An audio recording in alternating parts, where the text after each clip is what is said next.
কড়াতে সর্ষের তেল দিচ্ছি, ভেজে নেবা বিউলির ডালের বড়ি ভাজা হয়ে গেছে।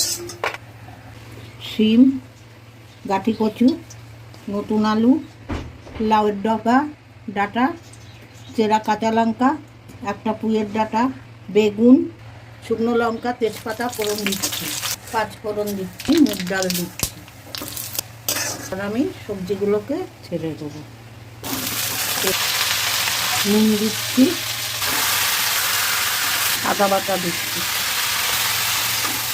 লঙ্কার গুঁড়ো দিচ্ছি, জল দিয়ে বড়িগুলো দিয়ে দিলাম, ধনে জিরে তেজপাতা ভাজা গুঁড়ো করা একটু দিলাম, দিচ্ছি, ঢাকা দিয়ে দেবো।